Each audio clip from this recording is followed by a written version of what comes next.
मैंने पहले भी कई बार कहा है, सांप को देखा और नेता को देखा तो सांप को छोड़ के नेता को मारो, क्योंकि नेता से जहरीला, नेता से घटिया कोई नहीं होता। और इस देश के भारत देश के पॉलिटिशियन जितने घटिया है उतना कोई भी नहीं है इस पूरे संसार में, इस पूरे ब्रह्मांड में। क्योंकि कोई किसी का भी हाथ पकड़ लेता है, कोई कुछ भी कर लेता है, जनता को धोखा दे सकते हैं, कुछ भी किसी को भी धोखा दे सकते हैं एक कुर्सी के लिए। आज मैं बात करने वाला हूं अजीत पवार, आदित्य ठाकरे, देवेंद्र फडणवीस और एकनाथ शिंदे।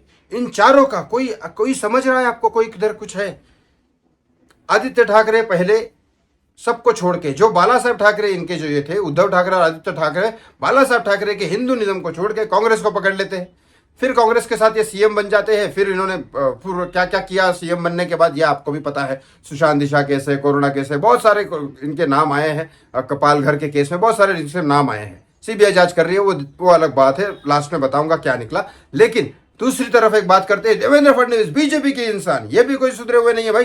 बीजेपी जैसे इंसान, बीजेपी जिन्होंने हमेशा बोला था कि, जैसे बाला साहब ठाकरे ने बोला था कि कांग्रेस के साथ कभी हाथ नहीं मिलाएंगे, बीजेपी तो कांग्रेस की कट्टर दुश्मन। एनसीपी कांग्रेस का ही दूसरा हाथ है। एनसीपी के अजित पवार, मतलब शरद पवार के भतीजे, एनसीपी के अजित पवार के साथ इन्होंने हाथ मिला लिया। भाई सीएम की कुर्सी पे बैठ जाओ, देवेंद्र फडणवीस के बाजू में बैठ गए सीएम। बताओ, ये होता है भाई। अजित पवार आज की डेट में डिप्टी सीएम बन गए देवेंद्र फडणवीस के साथ में। ये है, किसी के साथ भी हाथ मिला लगते, मतलब दुश्मन के साथ भी मैं हाथ मिला लूंगा, लेकिन मेरे को कुर्सी जरूर चाहिए। भले वो दुश्मन हम जनता का दुश्मन हो या ना हो, उससे कोई फर्क नहीं पड़ता इनको। एकनाथ शिंदे, भाई एकनाथ शिंदे वो जिन्होंने बाला साहब ठाकरे के साथ में काम किया, उसके बाद वहां से निकले उद्धव ठाकरे के, वहां से निकले और देवेंद्र फडणवीस के साथ मिले, ये बोल के कि हम हिंदुनिज्म को सपोर्ट कर रहे हैं। और उसी में से राहुल कर्नल आते हैं, आदित्य ठाकरे के परम मित्र, वो वहां से आते हैं उद्धव ठाकरे के गुट में से, और एकनाथ शिंदे के गुट में मिलते हैं। उन्होंने प्रस्ताव खोल रखा है। आज मुंबई में जाके चेक कर लो